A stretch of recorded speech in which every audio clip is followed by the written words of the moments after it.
tonight. This is my first time in Minneapolis. Thank you so much for having me. I'm in Kansas City now. I grew up in Louisiana. Anybody else from the South? Anybody from the South? Anybody? I don't need to talk slow. Are we good? You from Texas? I'll talk slow. Okay. Okay, just cool. I grew up in Louisiana. I used to work at a bar in Louisiana, and everybody at that bar used to call me Fat Steven. You laughed pretty hard at that. I was 330 pounds at the time, so like it was accurate. But also, I was the only Steven that worked at the bar. You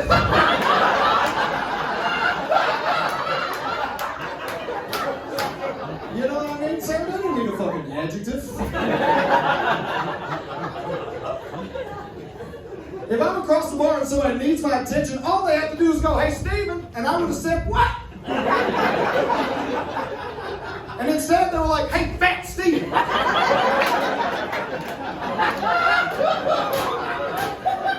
I was like, "What?"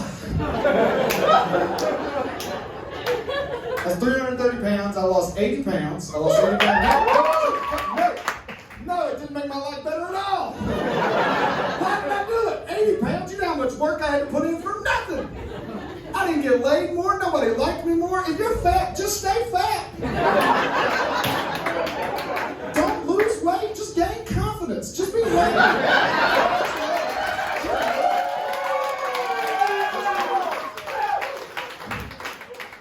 Nothing got better. I walked back in. I was like, hell yeah. Hell yeah, 80 pounds down, 250, I look good. I look good. I showed back up the bar. I was like, "What's up, everybody?" And they were like, "Oh, what's up, not so fat Steven?" I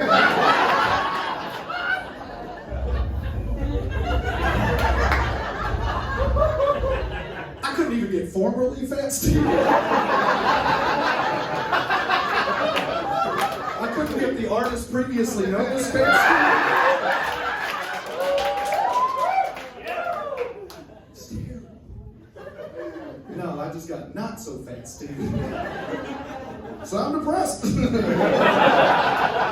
past year has been depressing, man. This has been a depressing ass year. I missed the mask. God, I missed the mask. The masks are cool. This looks crazy. I still can't believe I see teeth. Teeth. In a time like this, I miss masks. Every time you wore a mask, you made eye contact with somebody else that's wearing a mask. No matter what, you were like, "Are we about to fuck?"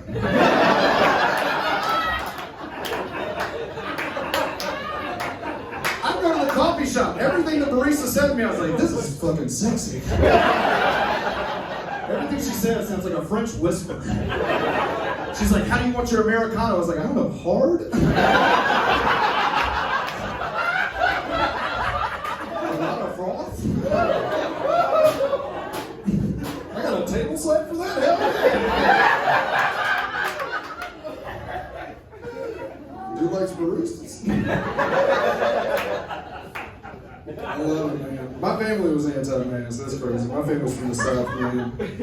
My family's just weird. Why would they be anti-mask? My family's ugly as hell. We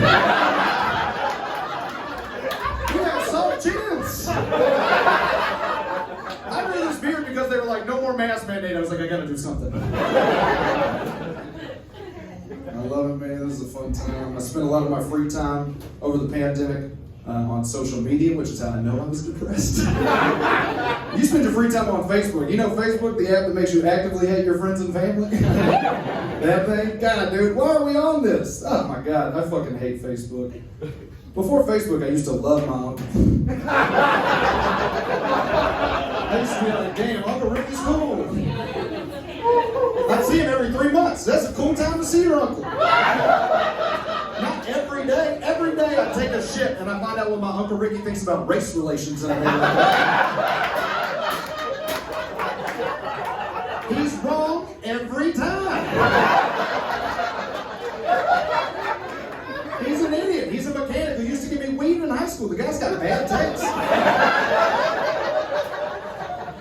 I remember one time my uncle posted this meme and he'd say, "You can have black power, and you can have Mexican power, and you can have Asian power, but you can't have white power. What's up with that?" It's like the worst Seinfeld joke in history. I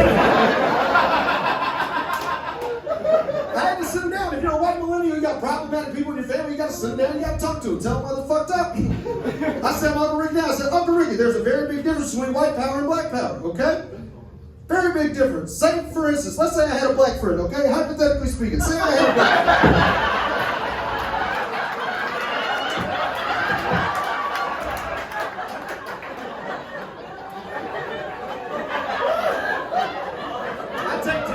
Barbecue, okay? Terrence shows up to a barbecue. Terrence comes up. One of my white uncles stands up and he goes, "White power." I'm gonna have to look at Terrence and be like, "We gotta get the fuck out of here. This is gonna be dangerous for all of us." But if Terrence takes me to a cookout, Uncle stands up and goes, "Black power." If I'm being honest, I might feel a little awkward. I don't know. But like, they're gonna let me stay and eat potato salad. You know what I mean? They're not going to kick my ass. There's a little difference. I don't know how y'all feel about this race stuff. This accent's dangerous to talk about race.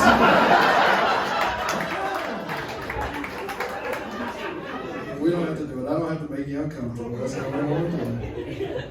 How do y'all feel about the O.J. Simpson case?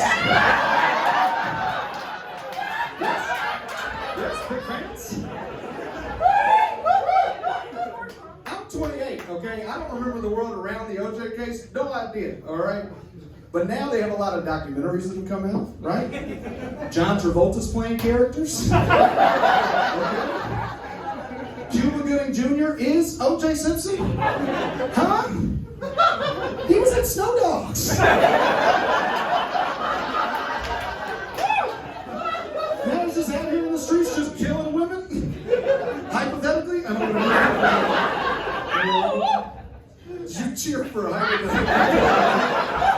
Hell yeah. Fuck these hoes.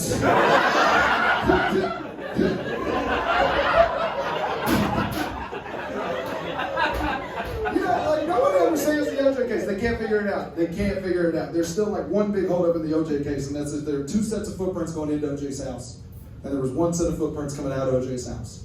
Like, it's pretty clear to me, right, that that's just where Jesus carried OJ out of the house.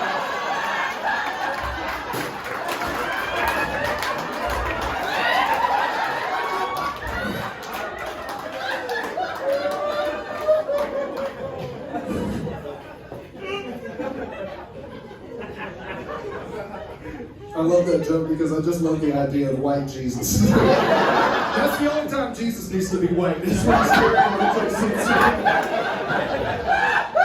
I am the Prince of Redemption. I love it, man. I'm a teacher. I adopted one of my students this year. I adopted a Guatemalan teenager. Trust me, I did it for the material. God dang! Whose whistle was that? Do you train dolphins? What the fuck? What? Dolphins in the Great Lakes? What the fuck is this? I have a 16-year-old from Guatemala. He doesn't speak Spanish, or he doesn't speak English. He doesn't speak Spanish. I don't speak English. It's weird, man. We really don't speak the same language. And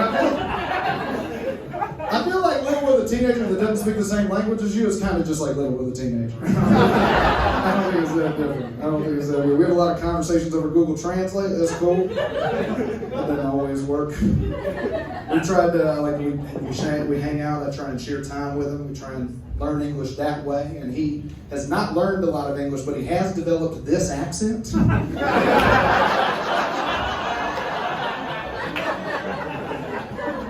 Which is just aggressive. You don't want this. This is a curse. You can't have a Guatemalan boy sounding like this in 2021.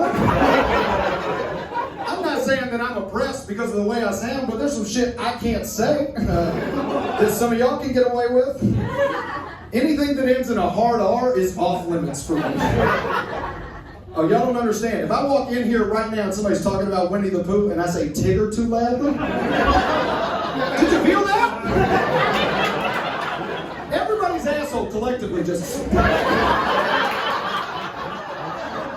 don't want that. That's not how I want to live my life. I like everybody. My friends will go to the store and be like, "Hey, what kind of chips you want?" I gotta be like, "Salt and Vinny's."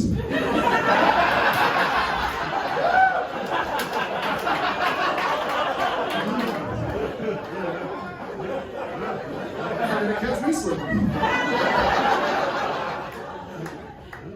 kid. He's really cool. He's trying to learn a lot of English. And when we do that by playing video games, that's the thing that we both share. We both like video games.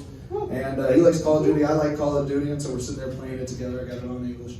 And inevitably, in every game of Call of Duty, one of the characters will have to yell out, "Reloaded!" And the first time my kid heard that, he looked at me and goes, "Free Hollis." And I was like, "Bro, you don't speak English, but you're not stupid." You thought it was free homeless? You thought there was a man running into battle with a gun on his back about to kill another man's son, and he just stops and goes, "Shh, bangs!"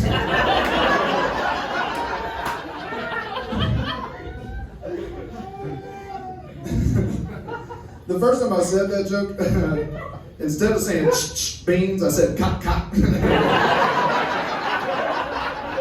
Cock, cock is so much funnier.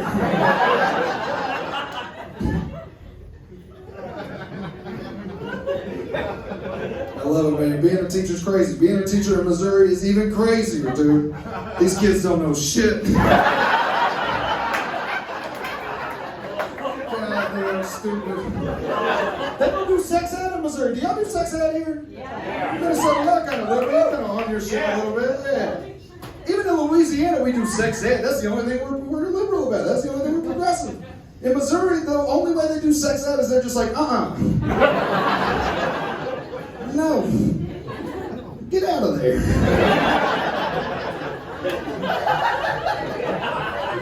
That's not how we did it. In Louisiana, we did a week in 7th grade, a week in 8th grade, a week in 10th grade, and the whole time, the whole vibe was like, you're fucking, we're fucking, here's how you fucking.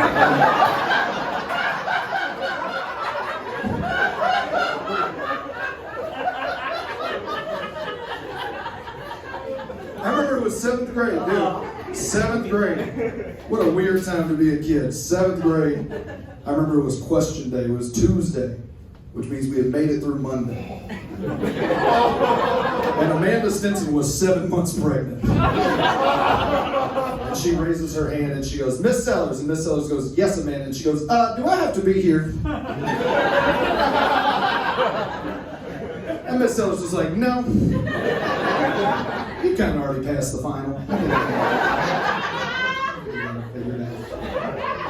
Question day is like make or break day when you're in middle school. Make or break. You can sign things anonymously, but we have people that would sign their names when they ask questions. I remember one kid asked me, you remember what I'm talking about? You just submit random questions to your teacher. I remember this one dude asked, he said, "What is a penis?" And then he put Charles Parr.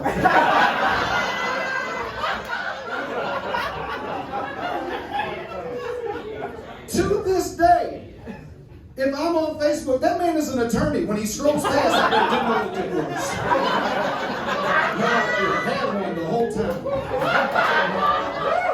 He's just sitting in class. There's a snake in my pants.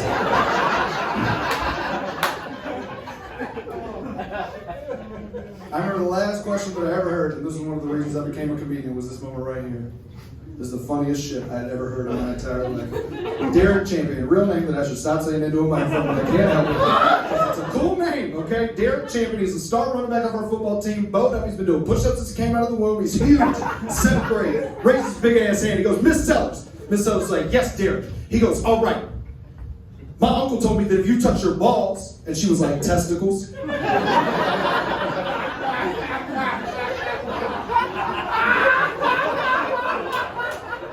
And he was like, right.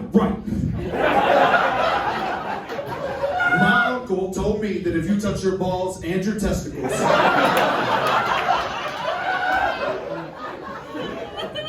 and then you touch your face, that's how you get pimples.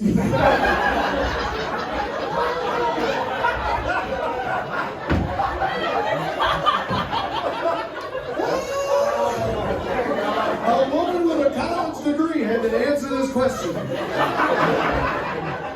She is educated and she just goes, "Well, Derek, I think if you touch your genitals, the first thing you should do before you touch anything else is you should go wash your hands so you don't get the grease everywhere."